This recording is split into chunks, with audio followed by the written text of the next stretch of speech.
Hi guys, welcome back to Herb Home. For those that don't know us, I'm Jeannie, and we have a 33-acre homestead in northwest Arkansas. Hi, we have a volunteer coming in.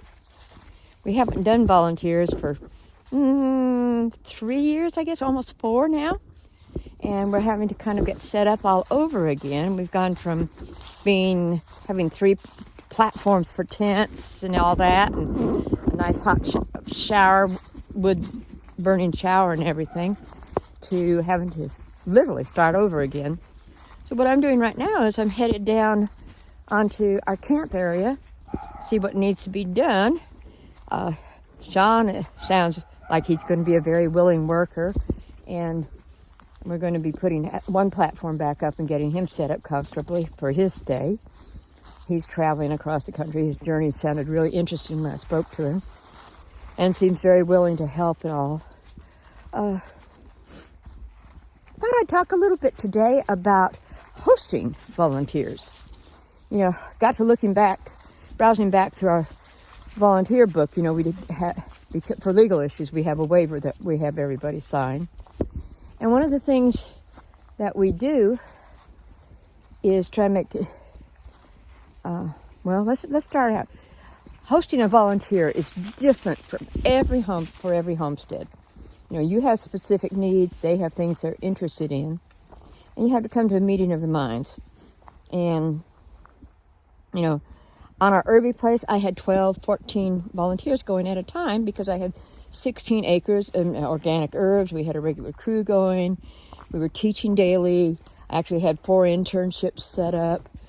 That was a whole different ball game. Now we're on a very primitive place. We're on 33 acres. We've only got about 2 cleared because we felt like this is such a treasure of native plants and trees that we wanted to preserve it as much as possible. And so it's a whole different thing. It's a whole different way of life than the other was. A lot of the principles are still the same, but as a host, what do I need from volunteers currently? Well, Neil and I are both getting older. He has some medical issues and some memory issues. So a lot of the work is falling on my shoulders. He does what he's able to. Some days he can, some days he can't. So it's really going to be nice to have some muscle out there. And one of the reasons we quit was because I felt like, I'm older, I can't get out there and lead the crew. And so what I want to do is of no value to anybody. And some of our long-term wolf family, volunteers who keep coming back and become extended family over the years, said, no, you need to be out there teaching. You've got skill set that's valuable, and please share. And I debated about it, prayed about it, thought about it. It was a process, believe me, because I've had to swallow pride and say, hey, I can't do this anymore, but I can do this. So I've sucked it up and I'm here. And Sean's going to be our first volunteer coming back. Bless his heart, he's going to get the whole 9 yards. But anyhow, so let's see. But as a host, what I need is I want my volunteers to pick up a house chore, be part of the family. And that's to be done morning and night. And a barnyard chore, again, morning and night. I expect 3 hours of help in the mornings before noon, Monday through Friday. The afternoons and the weekend are theirs, except for the chores that they've agreed to do. If you've agreed to feed the animals at 5 p.m., you need to be here at 5 p.m. and get the animals fed and watered. I try to teach as I go. If we have any issues, I'm hoping that my volunteers will bring them up immediately so we can talk about them and work them out. If we don't agree, we can part peacefully. I got to looking through our notebook that we keep our waivers in, and Sean will be, since 1994, Sean will have been our 214th volunteer. This year we're going into 225, so that's 21 years. And we've only had maybe 4 bad experiences. 3 were bad, one was just a disagreement. And I think that's an amazing statement of what these young people are doing. I say young people.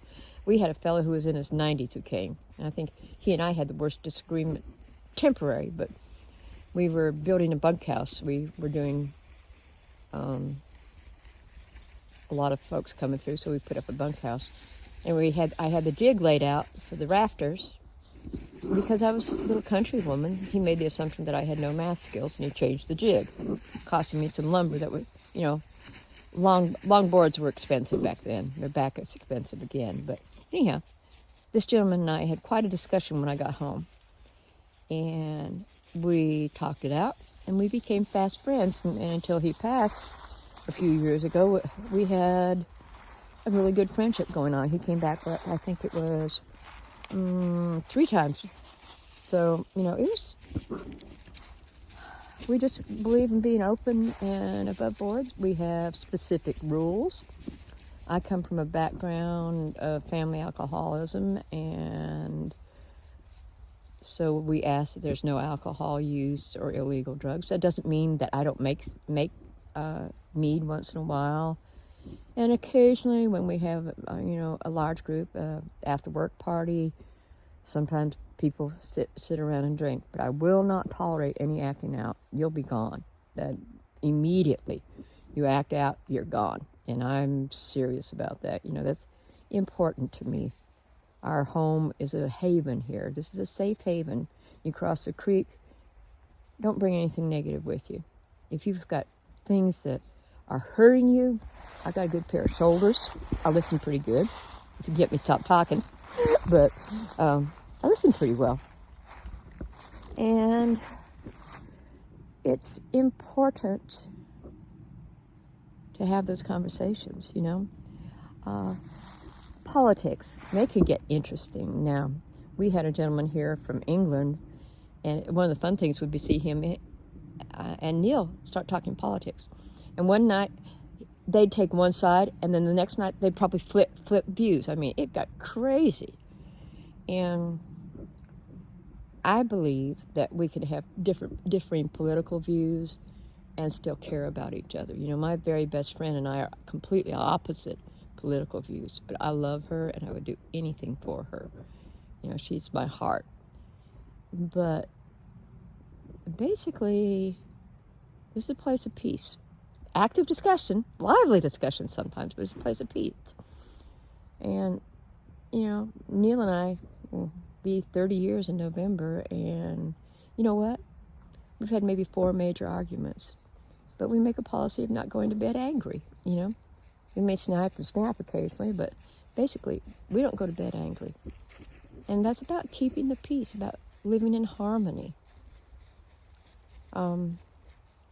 Okay, back to this discussion about hosting. There are several websites that we found useful for finding volunteers. WWOOF is Willing Workers on Organic Farms. It's a volunteer work exchange thing.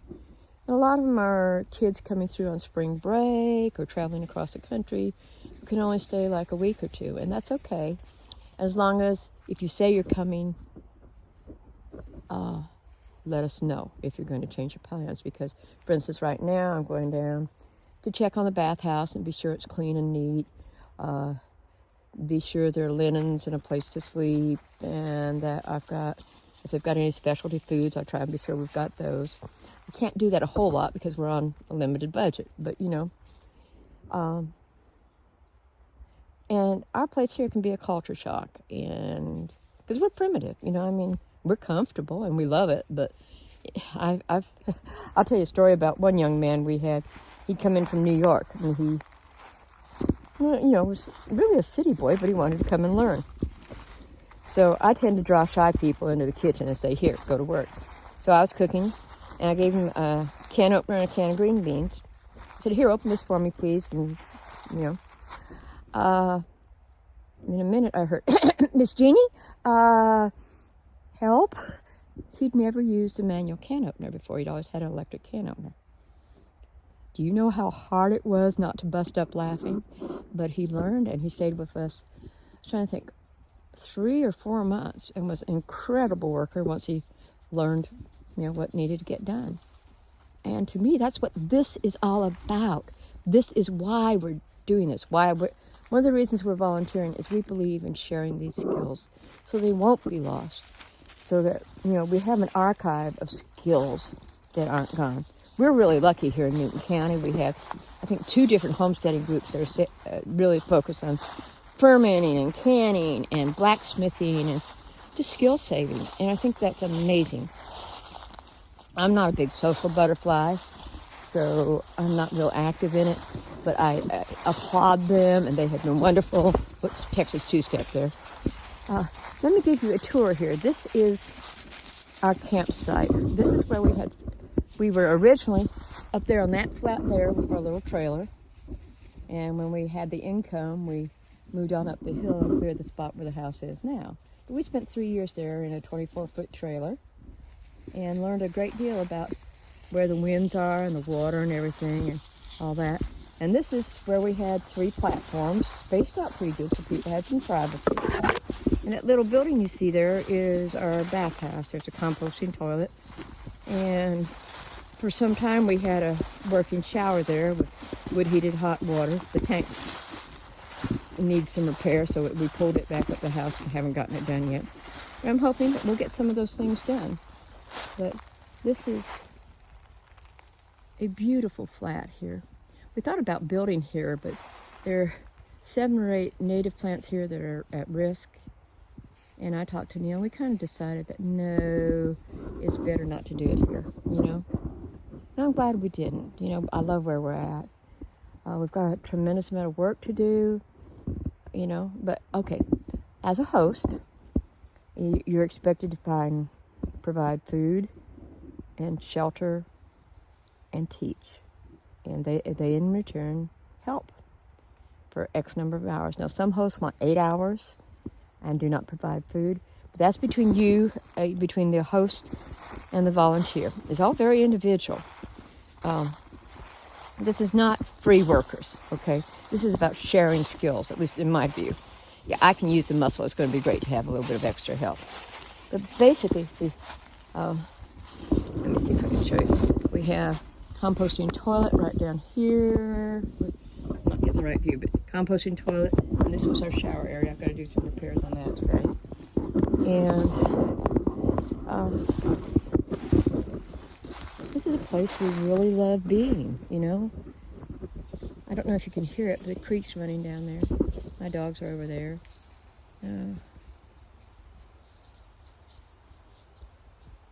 That sound is so soothing to the soul. It's part, this is why we're doing these things. But as a host, okay, the big list is decide what you want and what do you want to give, What is your goal? Why are you hosting? Make that really clear. What about privacy? I know I found that I want my living room back in the late evening, so house closes at 10. Opens up, I'm going to give by 6:30 in the morning. But that gives us our privacy,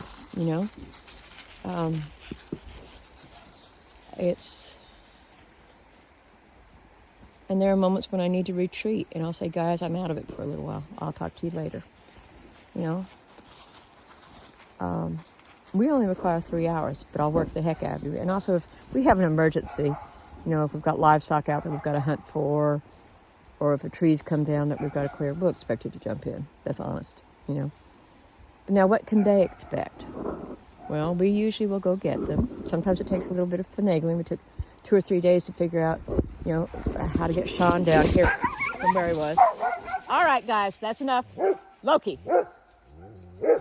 But,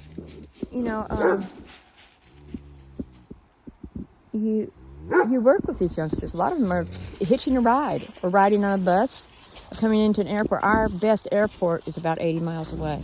There's one in Harrison that's enormously expensive if you're flying in. So we tell people come into Fayetteville, XNA, or we'll come by bus to Harrison, and we'll come pick you up. The issue is we're having flooding tonight, tomorrow night, so the creek might come up. But it should be down by the time he gets to Branson. So, these are things that you have to be willing to do, And the kids have a way of networking and finding rides and so on, and we try to, hook them up too if we can't do it. Sometimes we have the money, sometimes we don't, And also, but that we, as a volunteer host, you do not help with visas. That's not expected, okay? You don't help with visas. That gets you into all sorts of legal issues. I would suggest carrying insurance, or if you don't carry insurance, carry a waiver that they are required to sign the minute they step on your property. Okay. And try and talk to them on the phone or FaceTime or something that you do. There's so many different platforms out there. I don't know all of them. But try and talk to them, get a feeling about it. Trust your gut more than anything. Just trust your gut. You have those instincts for a reason. You can call them promptings. You can call them, I don't know. There are a lot of different names for it, but pay attention to them. If something feels off, say no. It's okay to say no. A lot of these people go through 10, 12 hosts before they find a place. And, we've been really blessed, We've had some wonderful people come through. I think of all the people that we've had, And they've been so much help. It does require time on your part as a host. You can't stick these people who don't know anything out there and expect miracles from them, Some are lost as geese. Now, I'm really blessed. I've got my grandson, Matthew, I guess because he's grown up around us. I can tell him, well, we need to do this. This is what I've got to do it with. I don't have the money to do the fancy version. Come do this. And he'll do it, and I can turn him loose and not supervise. Some of these youngsters, I'll probably have to supervise. You don't want to go off and leave them on their own on a project because you don't know what you're going to end up with, Until you get to know them. You'll know the ones that you can do that. And others, it's a lot of help, but you've got to be there, You need a straw boss. That's what I'm going to be these days, I'm afraid, Oh, my word. My putty root is coming up. Well, that's early. This is January, let's see, Friday. 29th, I think. I'd have to look and be sure, but my putty root's coming up. This is why we didn't build here. Do you see? This is one of the billies here in Arkansas. See the perforations here? And then the underside is this beautiful purpley color, and it's got a nice long stem to it. And there's a lot of terminology, but anyhow, that's one of the joys of my life, seeing one of those things come up that I treasured. Started out with one spot, and I've done cuttings and everything, put it over there. I'm getting sidetracked. Anyhow, basically, I think hosting volunteers is an amazing thing to do. It's, that sun's bright. It's passing on knowledge. It's getting you some help. And it's giving these youngsters a taste of what your lifestyle is like. They can come in and be involved and walk away knowing what they like, what they don't like. Would they do that if they had their own place? Wow, this is how people used to do this. And this is the new way of doing what the old timers do. Permaculture, regenerative farming, sustainability. There are a lot of catchphrases, a lot of ways of doing things that really get back to the old ways of the most efficient way of doing it, the most earth-friendly way of doing it. And, that's important. Well, I hope this has helped give you a little bit of insight what it is like to be a host. And for you volunteers out there, maybe it's an understanding. Be sure you let your host know if you can't make it, because they are preparing a place for you to stay. Maybe they're having to wash sheets, if it fit that bed, or all of those things. They are doing things to make you welcome. So be courteous and tell them, hey, I can't make it. What's the term now? Don't ghost them. That's not cool. And it makes it difficult for them to trust another volunteer, We're 35 miles from the bus depot. We're 80-something miles from the airlines. So it's interesting, okay? But blessings to everybody. Have a good one, guys. I'll talk to you later. Bye.